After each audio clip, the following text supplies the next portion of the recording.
Welcome to Bicycle Retail Radio, presented by the National Bicycle Dealers Association. This is where bicycle retailers, industry innovators, and advocates come together for real conversations about what's happening right now in bike retail, from cargo bikes to carbon fiber. Each episode explores the challenges you're facing, the opportunities ahead, and the people driving our industry forward. We go beyond the surface to uncover practical strategies, fresh perspectives, and authentic stories from shop owners who've been where you are. Whether you're navigating staffing challenges, adapting to market shifts, or looking for your next breakthrough idea, this is your community. Since 1946, the NBDA has been in the trenches with specialty bicycle retailers, providing education, advocacy, and connection when you need it most. Want to be a part of this community? Learn more about NBDA membership at nbda.com.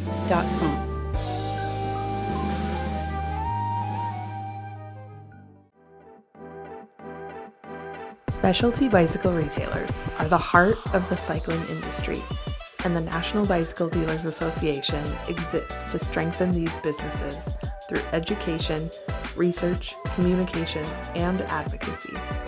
When we create thriving bicycle retailers, the industry and the cycling community follows. Memberships are available for individuals, retailers, and association partners committed to supporting the mission. Join today at nbda.com. So National Bicycle Dealers Association and NWAC have come up with a micro-credential. This micro-credential will allow service professionals who are already working in shops to be able to understand a little bit more about what they're doing, why they're doing it, and how to really focus it to be efficient and better for their business. We will allow them to learn theory, but then also hands-on technical elements, all the different things to make it more of a professional standard so that they can run a better business in their shops. Hi, listeners. Welcome back to Bicycle Retail Radio. You're going to like this one. My guest today was Carina Hamel. She's co-founder of Bivo. We're talking about losing the plastic and having a drinking bottle that is reusable, long-lasting, and makes your water taste absolutely fantastic. So you're going to like this one. We talk about how Bivo is working with retailers, some tips on a woman leader in the bicycle industry, and more. I hope you enjoy. Carina, welcome back to Bicycle Retail Radio. Thanks for coming on the podcast again. Yeah, thanks for having me, Heather. Oh my God, so much has happened. I think we spoke maybe a little over a year ago. I don't know, time flies by. I know recently you joined our Women in the Bicycle Industry Career Fair. Thank you for doing that. Yeah, that was great. Super fun. It's really fascinating to see that program grow and to see like more women come together. And we're sharing stories of people like yourself who I think are movers and shakers, right? Yes, for sure. It's good. So our last time you were on, it's been a while. So what I'd like to do for our listeners is just kind of start from the beginning. Your background is pretty dynamic. You actually came from serious Nordic skiing background before entering the cycling industry. So I thought maybe you could just talk about sport, a little bit about your background, and then we'll go from there. Yeah, sounds good. I was born in Western Massachusetts into a family of Nordic skiers. So I have an older sister who's 4 years older than me, and my parents were big Nordic skiers. My dad had played baseball, and then they canoe raced, and then they found skiing, and they loved to do it with my sister, but they found that as she got older that they wanted friends for her to ski with. So they started the local youth program in Western Massachusetts at this awesome place called Hickory Hill.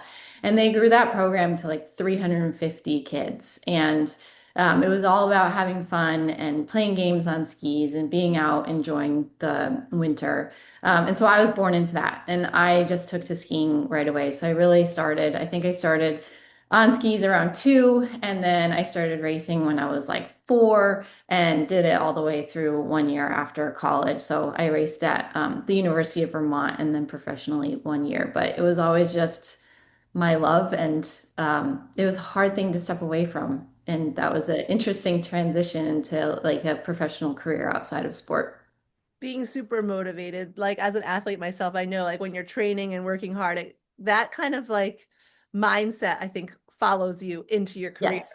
And before Bivo, I think you started a footwear development company, correct? That's right. Yeah. So when I decided to step away from skiing, I got introduced to the owner of Keen Footwear, Rory first. And I just told him I had worked at an outdoor store in high school and college. And I was always kind of interested in like how products interacted with the body. And so I started talking to him about that. He's like, well, it sounds like you'd be interested in product development. Honestly, it wasn't even something I really knew existed. I always thought it was like products got designed and then they were made. And so I didn't like understand that middle piece where you actually have to figure out how to make it. And so that's where I stepped into at Keen. Rory moved me to China for 3 months and I lived on the ground there, just like going between factories and understanding the manufacturing process. So from there, I was moved to Portland, Oregon, and I was in the innovation group at Keen. And I worked there for 5 years before starting a footwear design and development agency, helping brands anywhere from creative direction through to production. Oh, how cool is that? Wow, you Yeah, must have loved that, right? To just I go out, did. work with other brands and help them kind of get their vision to where, Totally. yeah. Yeah. Yeah, it was kind of crazy because I like coming from being an athlete, I never thought I could work a job for 40 hours a week and enjoy it.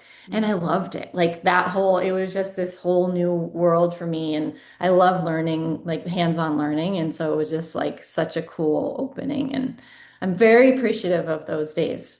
Oh my gosh. So I do like a little work for the podcast getting ready. And so Megan and I were like looking at your history and the blog on the website, and like your Mhm. story is just so it's inspiring. And I think Thank that's why we wanted to feature you in the women in the cycling industry. One part that we read was that even, as a lifelong athlete you. and someone who I think is like, just you seem really dynamic, Yeah, cycling, like I think you said somewhere that cycling felt intimidating. And absolutely. yeah, like what was it? Was it just because it's a male dominated sport or, what was it? Yeah, I think it's a combination of a lot of things. I think there was like this pressure almost for me to come from Nordic skiing to start racing bikes. Like I got a lot of people pressuring me to do that. And I was like totally just done racing. I just wanted something for fun. And so I feel like immediately my introduction into cycling, I mountain biked in high school and then I got my first road bike after I retired from skiing. And I felt this pressure to start racing. And I'm like, I just want to do this for fun. Like this is something that I'm enjoying because I love to be active and I love to be outside with my friends. But immediately there was this pressure to turn it into something um, competitive. And that was something I just kind of rallied against. So I think like that immediate like pressure to race was one of them. And I think that um, there's something about the culture of cycling that there's so much focus on performance and being faster and fitter. But there's all these people that just want to have fun on the bike. And I think you can say that a lot about of a lot of sports, but cycling in particular is it can be this in many ways, it's awesome because it's a community of people who all share this same thing that they love to do so tightly knit together. And at the same time, I think there's a lot of room to have a little bit more fun and focus on just like loving the ride. Just loving the ride. Yeah. Yeah. Yeah. I totally get that. Like going into a new sport, you line up like on the start line or you get out for the Mhm. first like group activity. And because like you're an athlete, you're expected and you like Yeah. hold yourself accountable too. But it's like, Yeah. this can be fun. Yeah. So Karina, I'm a huge fan of podcasts and I've been listening to a bunch of health podcasts recently. And I'm excited to talk to you today because I recently just threw away all the plastic in my kitchen. I Mhm. was like, this is bad for me. It's bad for my Yeah. son. Like I'm reading all this stuff and listening to these podcasts. So Yep. I want to talk about Bivo because the origin story is so cool.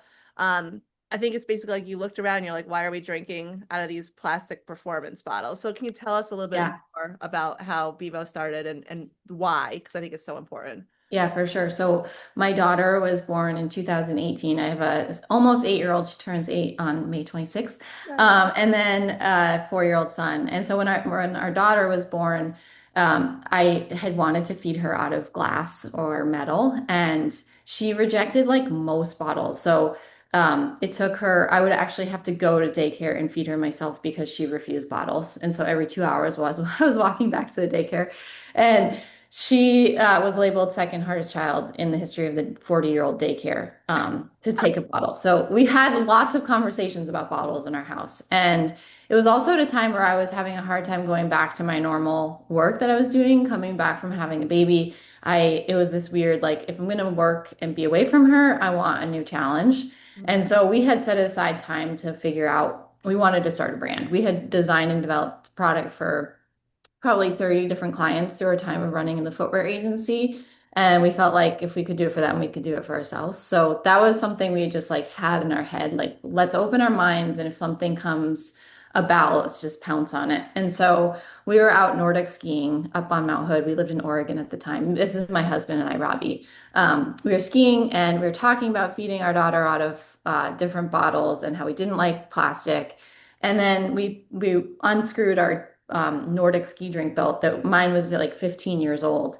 And I looked in the rim and there's like black mold and then it smells and tastes like plastic. And we're like, the only time of life that we're actually drinking out of plastic is when we're exercising. Why is that? And so we quickly went home and researched, and we were big into cycling at the time, by that time, and all of our friends were cyclists. And so we saw this open hole, like there was nothing that fit in a bike cage. There was nothing designed for performance. It was all lifestyle.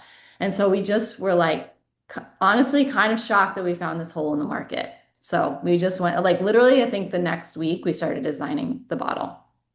I mean, I think it's amazing. It's especially now, as I said, there's lots of information out there that consuming plastic is not good for you. Mhm.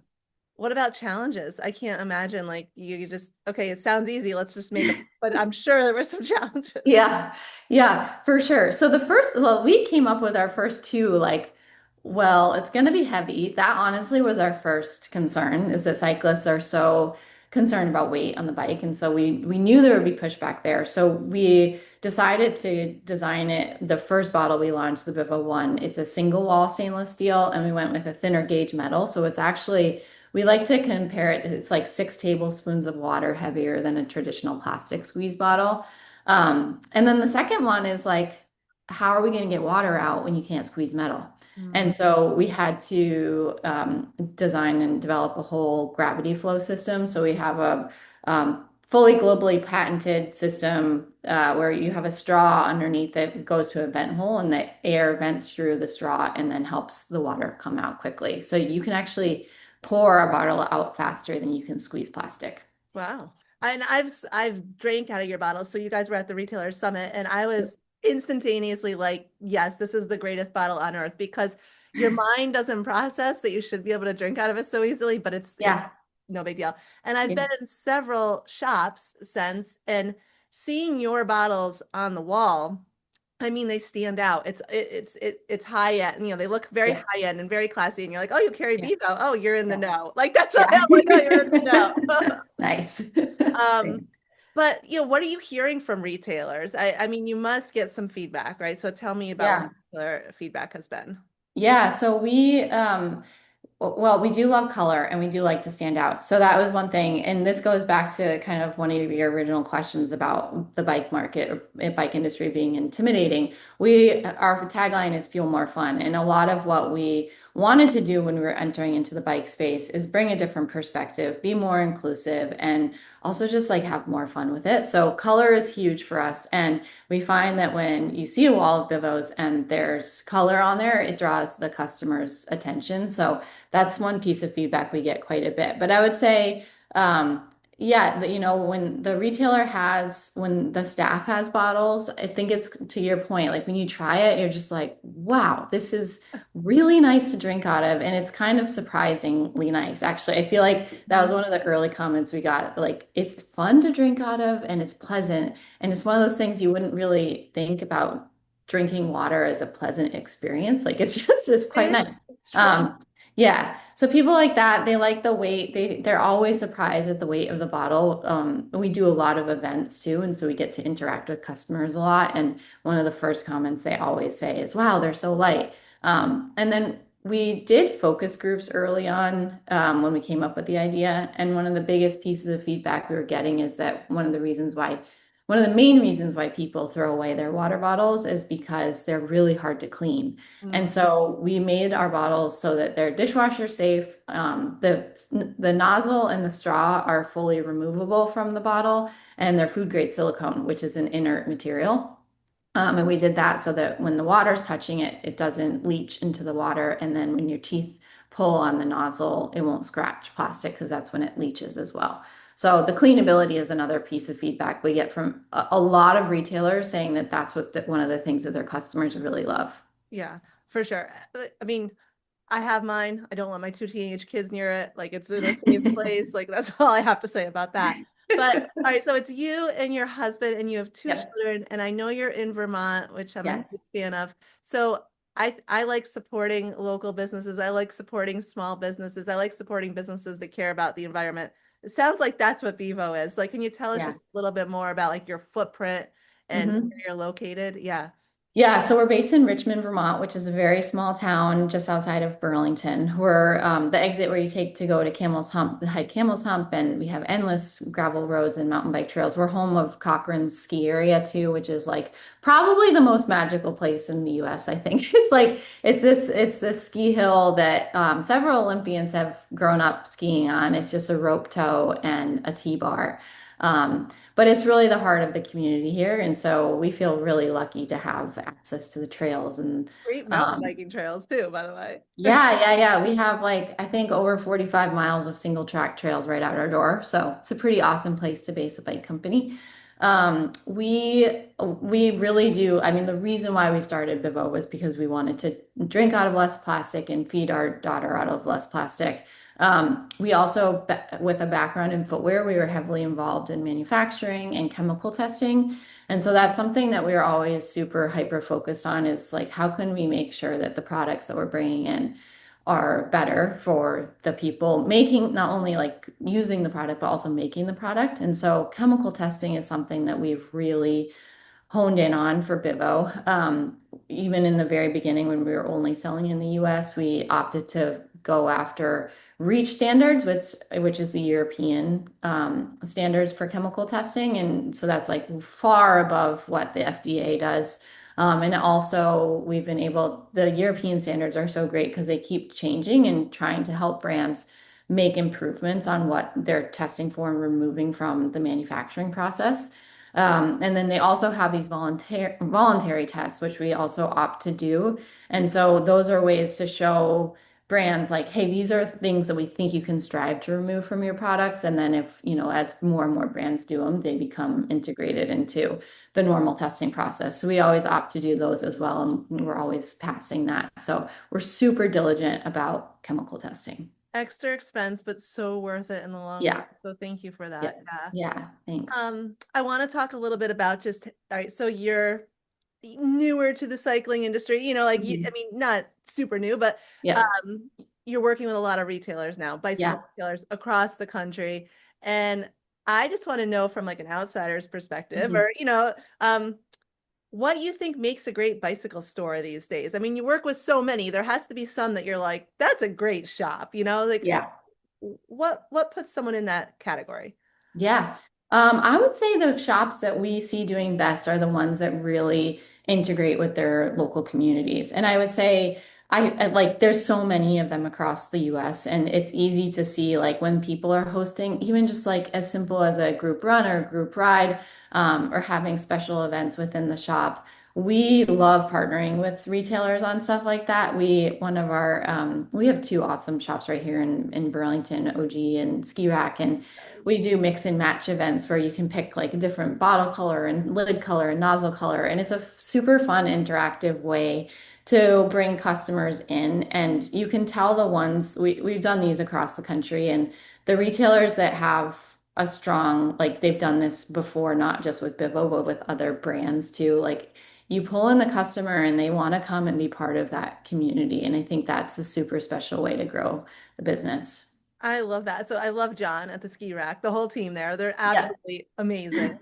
And yeah, I couldn't agree more. The retailers who are connecting with their community and creating opportunities for their riders to meet Yep. brands because like as retailers, if I bought bottles from you, it's like, oh, Karina, how you doing? Like but for a rider in my community to meet the Yeah, founder of Bivo, like who's a totally. dynamic woman, that's pretty cool. So Yeah, I think that that community piece is so correct. And I'm just thinking of so many great shops who do that so well. yeah. We're in May 2026 and shops are just like slamming busy right now. And a lot of retailers who are owners, owner managers on the floor find themselves wearing a lot of different hats, like Mhm. marketing person, human resource person, community events person, Yep. salesperson. And it sounds like at Bevo, I mean, you must wear a lot of hats yourself. Yeah, we all Mom, do. all of it. Yes. Yeah. So Yeah. just thoughts on how to deal with the pressure. I always tell people go for a bike ride, get outside, do something, Mhm. make time for yourself. You have to. How do Yeah. you find that you manage that? Yeah, actually I talked a lot about this when our kids were younger. I feel like I've finally like entered into a world where I sleep, which is really nice. But I went through a long time where I didn't, and it was really hard to like convince myself to get up in the morning and go for a run. I actually I do encourage exercising, absolutely. I also encourage like giving yourself a break if you can't squeeze it in. Like I think that was something that really helped me when my kids were younger, was to just I have to admit that I can't do it all. And so I have to pick and choose what's gonna come off the list for the day and what can't. So that's important. Honestly, even back to this community thing, sometimes I don't feel like doing something where like there's a group run or group ride or like, I don't know, some special event that we're doing. And then I do it and it's like, wow, all these people around me are here because they want to be part of this community and like we're helping create that. And I feel like sometimes that's just like the lift you need. Mm-hmm. Mm-hmm. Yeah. Yeah, definitely. I'm just thinking about all of it. Like, I think being open, sometimes I'm thinking like I have two teenagers right now who are demanding a lot of my time, and I've been super busy at work too. And Mhm. making time to do that, like your workouts or saying no, but Yep. also like sometimes just saying like, kids, I'm sorry, I'm really stressed out today. Yeah. You're gonna give me a pass. I'm sorry. Yeah. Um, Totally. so I know because I've seen stores that carry Bivo. I walk in and just the bottles, like the color pops, they just look so premium and so high end. Mhm. What have you seen retailers do with merchandising, specifically, water bottles, the hydration section that really Yes. makes Bivo stand out to customers? Yeah. Yeah, the colors is huge. We actually have some awesome POP that we added to our B2B site that really helps too. We have these nice wood pieces and it just like is a way to differentiate a little bit from the other bottles. Having them on shelves and then also merchandise like throughout the store too in different areas, that's always a nice touch. But um, yeah, it's I think color, and then we also do custom. And custom's an interesting one because especially for the retailers that have a strong customer base, like they just love representing the local shop, and so we find that those do really well too. Yeah. So I shared that I'm a big podcast fan and the plastic, like I threw everything away. Like, Mhm. don't look for a spatula here. It's not happening. The black I, plastic is really bad. It's good you got rid of those. I Yeah. know. And then like I hear like there's plastic on our receipts and stuff. I've been Yeah. over Oh, the I know. top. Yeah. Do you feel like the majority of customers like are more people aware of how bad plastic is? Like do you hear from consumers and Mhm. yeah, what's your just kind of perception of that right now?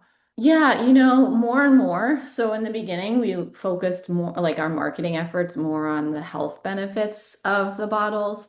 And honestly, that sort of fell a bit flat in the beginning because I think there wasn't a lot of awareness. Even I actually have found it pretty fascinating since we launched 5 years ago. And in the 5 years that we've been around, the amount of research and awareness about microplastics has actually been significant. Like it's really increased. And so I would say in the last year and a half, we've seen a pretty big shift for people. I think there's been like the black plastic, the spatulas that uses like recycled things in there. They have chemicals that are really bad. And that came out like maybe a year ago. And then I think a year and a half ago about they talked about microplastics and nanoplastics, finding them in our brains and feces. fetuses, baby fetuses, like all the places that we should not have plastic. And so I think that the media has helped spread that, which is a good thing because I think we're learning more and more what plastic does to our bodies, and it's not good. It's not good at all. No, I Yeah. was listening to like testosterone in men and like there's Yes. all this stuff and it's and I have a teenage son, so I'm like, no, plastics out. Yeah. We have to think about profitability too. Hmm. And so I want to just talk about the opportunity for retailers. Usually accessory sales, we're talking like, it's a nice margin opportunity, but also an opportunity for them to better connect with their customers, right? Because it's Yep. not just selling a bike, you're kind of selling accessories. You're helping that customer have the right gear to have a great ride, have a great experience. Yeah. So just things you're thinking about or could lend to the conversation when it comes to retailer profitability or that customer connection piece. Yeah. I would say one of the biggest things for us is that we find that when retailers like our bottles, they tend to be able to sell them as easily as a plastic bottle. But the margin dollars are like 3 times what a plastic bottle is. So that's always a helpful like piece to just think about. And then the other thing is it's like, we launched when COVID was like in the heart of COVID. And so we actually went D2C to start with because a lot of bike shops were closed. And that had changed. Our original plans were 100% to go to bike shops because we know how important the connection to the cyclist and their local retailer is. And a lot of that has to do with like going to get your bike tuned. And so anytime a customer goes into a shop, if you give them an opportunity to have the best gear, whether it's like sports nutrition or water bottles or sunglasses, it's a great way to just, yeah, enhance the rider's ride and develop more trust with the customer. And so we find that that's like, yeah, it's just a nice touch to keep that relationship going with your local retailer. Yeah, definitely. I love that you brought up, and the bottles I'd say they're affordable for a bottle that's lasting you. I mean, Yeah. is there a lifespan on the bottles? I don't think so, right? We have people still like we launched December 2020 and we still have people that will send us their original bottles that they're still using and they look so used and cool and it's like it's pretty amazing to see. Oh, the Yeah, I place. mean they're kind of the lids you might have to replace once in a while, but even then they're still lasting, they're solid 5 years. Yeah. Oh, the place Yeah. that bottle will go. And you've got varying Yeah. sizes. So I know some people Yep. prefer to have the larger bottles or smaller, but Yep. there's opportunities there. Um, Yeah. Yeah, we have both insulated and non-insulated. Insulated make up more of our sales at this point, which wasn't our original launch either. We did the single wall to start with because of the weight. But people love having cold water on the bike and here too in the colder climates to have warm tea or maple aid or whatever it might be Maple Shade, that on the sounds bike. so Yeah. yummy. Yeah. How has the retailer footprint been growing? And do retailers work directly through you or distributors or just a little bit more about that? Yeah, we've been growing quite a bit every single year, almost at least 60% every year. So that's been fun. We're up to, I think we have 450 retailers in North America at this point. So we are found across the US. And we have a B2B Drink Bivo, what is it? B2B.drinkbivo.com. And you can find information on our drinkbivo.com to reach out to, but always our customer service email is thirsty@drinkbivo. Awesome. Yeah. And you guys have been an MBDA association member for years now. We're thankful for the partnership and we really enjoy supporting you. And we've heard only fantastic things from retailers. No, thank you. I don't want you to share too much of like your secrets, but anything Yeah. about where Bivo is headed that you might be able to share. Yeah, we focus heavily on just like finding more cyclists. I would say that's something that we have been really diligent about. That's been quite challenging. We haven't taken on huge investment. No VCs or funds or anything like that. So we've been super diligent on just like trying to reach the customer and build a good relationship with them. So we don't have anything crazy in terms of product development coming. We love telling stories and being a part of this community. So I think more of our efforts have been like if you go to our website and read our blog series, there's so much good Oh, story. There's so many good stories in there. So that's really fun. This is like outside of the bike industry, but we just launched a hockey nozzle, and that is really interesting. But some people are using it for full face masks, helmets, for the bike. But that's been one that's like kind of off on the side, or like, what is, it's just like sort of a happy accident to discover that there wasn't one of those made before either out of metal. So yeah, we have a lot of things in the works. But yeah, that like event and storytelling piece of the business is super fun, and we continue to build that out.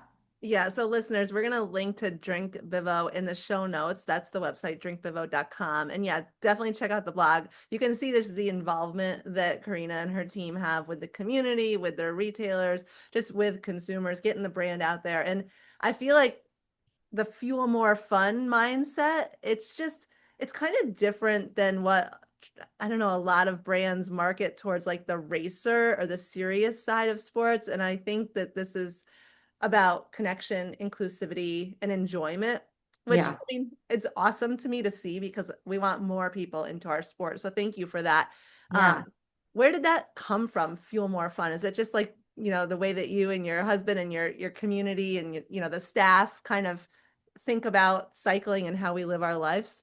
Yeah, honestly, I think it comes from my dad. So he was my ski coach growing up, and he was so good at bringing fun into every workout. We had this rule that was, I need to bring this back and somehow incorporate this into Bivo, but no bridges. So when you would go for a hike or a run, you would literally could not use a bridge. You either had to swim across or like run through the puddles or whatever it was. And it was just like one of those simple things that everyone just laughed because it was kind of ridiculous, and it just brought this element of like, let's not take ourselves too seriously.